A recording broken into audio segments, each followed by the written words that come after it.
ఓం శ్రీకృష్ణ పరబ్రహ్మణే నమః. భగవద్గీత పారాయణానికి స్వాగతం, సుస్వాగతం. అందరికీ నమస్కారం అండి. మనము ఉదయం పూట 35వ శ్లోకాన్ని అర్ధసహితంగా తెలుసుకున్నాము. అందులో ఏం చెప్పాడంటే, నేను దేనికోసమైనా సరే, నాకు త్రిలోకాధిపత్యం ఇచ్చినా సరే నేను యుద్ధం చేయను, వీళ్ళను చంపను అని చెప్పేసిండు తెగేసి. ఇంకా చెప్పినా కూడా కృష్ణ భగవానుడు ఏమీ స్పందించడం లేదు.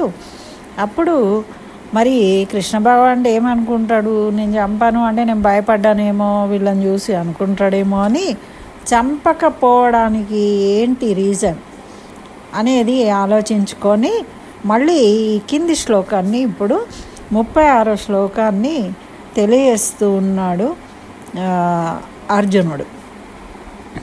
ఏమంటున్నాడంటే, నిహత్య ధార్తరాష్ట్రాన్నః కా ప్రీతిః స్యాజ్జనార్దన పాపమేవాశ్రయేదస్మాన్ హత్వైతా నాతతాయినః.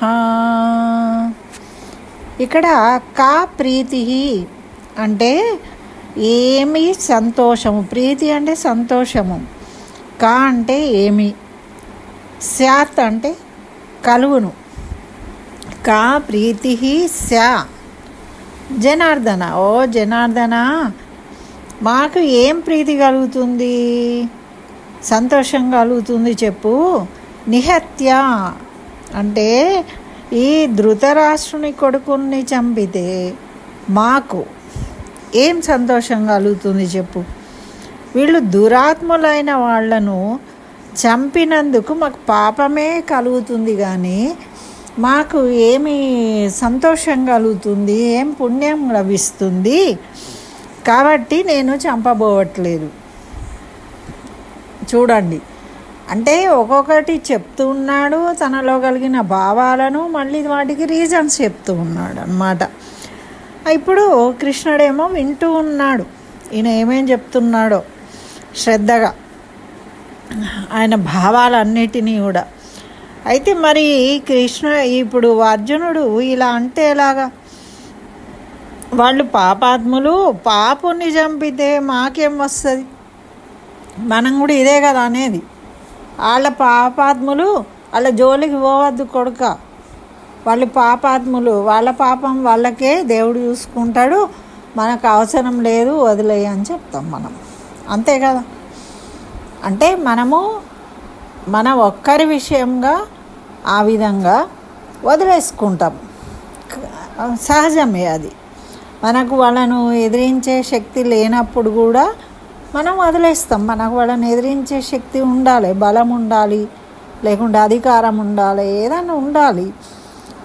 ఏది లేనప్పుడు ఏం చేస్తాము, మనం వాళ్ళతో పోటీ పడలేము కాబట్టి మనం వదిలేసుకుంటాము, దేవుడి మీద భారం వేసేస్తాము. అది కరెక్టే. కానీ ఇప్పుడు అర్జునుడి పరిస్థితి అది కాదు కదా. ఆయన వెనకాల 7 అక్షౌండ్ల సైన్యం రెడీ ఉంది కదా యుద్ధం చేయడానికి. మరి వాళ్ళు పాపాత్ములనే కదా, వాళ్ళను యుద్ధం చేసి ఓడించి తను రాజ్యం దక్కించుకోవాలి, ధర్మాన్ని నిలబెట్టాలనే కదా వీళ్ళు యుద్ధానికి వచ్చిండ్రు. మళ్ళీ వచ్చిన తర్వాత ఇప్పుడు వాళ్ళు పాపాత్ములే, ఆ పాపాత్ములను చంపితే మాకేమొస్తుంది, పాపం తప్ప. కాబట్టి నేను చంపబోవట్లేదు అని తెలియజేసిండు. అయినప్పటికీ ఇంకా ఏమంటున్నాడు అంటే, మరి పాపాత్ములే కానీ వాళ్ళ వెంట వచ్చిన వాళ్ళందరూ పుణ్యాత్ములు ఉన్నారు. ఎవరైతే ఇప్పుడు ప్రభువు చెప్పినట్టు వినాలి, వాళ్ళ ధర్మము, దాన్ని ఆచరిస్తున్నారు, వాళ్ళందరూ పుణ్యాత్ములు కదా. మరి ఇప్పుడు దుర్యోధనాదులు, ధార్తరాష్ట్రులు చెడ్డవాళ్ళు, దురాత్ములు. కానీ వాళ్ళ 11 అక్షౌండ్ల సైన్యంలో ఉన్న వాళ్ళందరూ కూడా చెడ్డవాళ్ళు కాదు. మరి వాళ్ళందరూ హతులవుతారు. అంటే మంచి వాళ్ళు హతులైపోతారు. కేవలం దురాత్ములనే చంపడానికి వీలవుతుందా? కాదు, ఎట్టి పరిస్థితిలో కాదు. ఎందుకంటే వాళ్ళ ముందుండే సామాన్య సైనికులు ఉంటారు, ముందు పాపం వాళ్ళు కదా అటాక్ చేసేది వాళ్ళ మీద. తర్వాత కదా వీరుల దగ్గరికి వెళ్తారు. ముందు ఈ సామాన్యమైన పుణ్యాత్ములైన కేవలము వాళ్ళు ఒక విధి నిర్వహణ కోసం ఇక్కడ వచ్చి అసూలు బాసిపోతారు కదా. మరి వీళ్ళందరూ నీ చంపడం అనేది పాపమే కదా. వాళ్ళు మనకేమి హాని చేయలేదు, అట్లాంటి వాళ్ళు. సరే, మా దాంట్లో ఉన్న వాళ్ళందరూ మంచి వాళ్ళు కదా. మరి మంచి వాళ్ళను కొంతమందినైనా కూడా వాళ్ళు సంహరిస్తారు.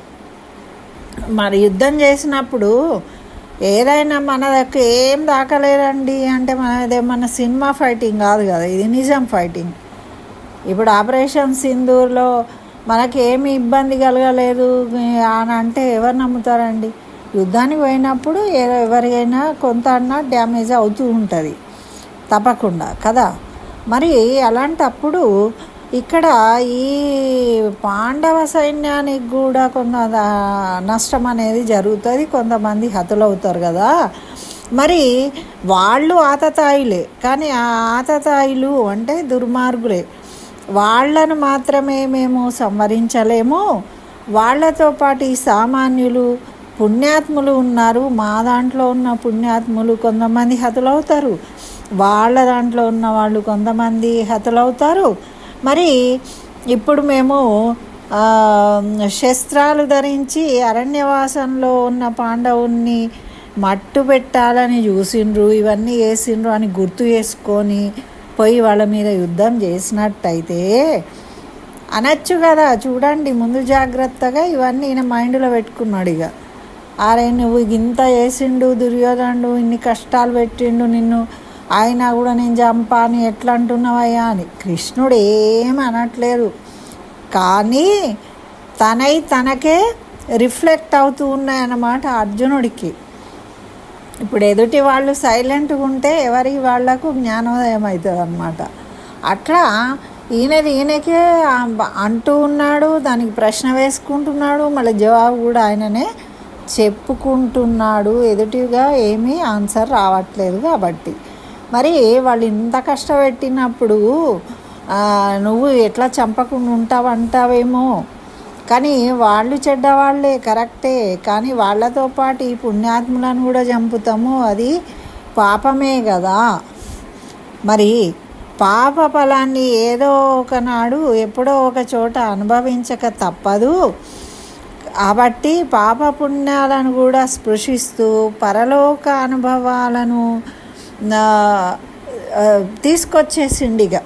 ఎందుకంటే ఇప్పుడు త్రిలోక ఆధిపత్యం ఇచ్చినా కూడా అని ఎప్పుడైతే అన్నాడో ఇంకా ఆయన వెళ్ళిపోయాడు పై స్థాయికి.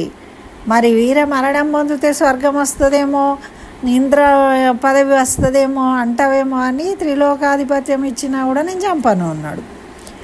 మరి అట్లా చంపితే అప్పుడు ఆలోచన వచ్చిందనమాట. ఓహో, చనిపోయినప్పుడు పాపాలు పుణ్యాలు అంటారు కాబట్టి ఇటువంటి వాళ్ళని చంపడం, ఈ పాపాత్ములను ముట్టుకోవడమే పాపము, ఇటువంటి వాళ్ళను చంపడం వల్ల మాకేం సంతోషం లేదు. ఎందుకంటే వీరితో పాటు వీరి చుట్టూ ఉన్న ఎంతోమంది పుణ్యాత్ములను సంవరించాల్సిన అవసరం ఉంటుంది. మరి అటువంటి పుణ్యాత్ములను సంవరించడం అన్నది పాపమే కదా. కాబట్టి నేను పాపిని అవుతాను, కాబట్టి నేను పాపిని ఎందుకు కావాలి, అందుకోసమే నేను వదిలేస్తున్నాను. ఈ ధర్మాత్ములు పాపం చేయకూడదు, మేము ధర్మాత్ములం అన్నప్పుడు మరి వాళ్ళను క్షమించి వదిలేసేయాలి.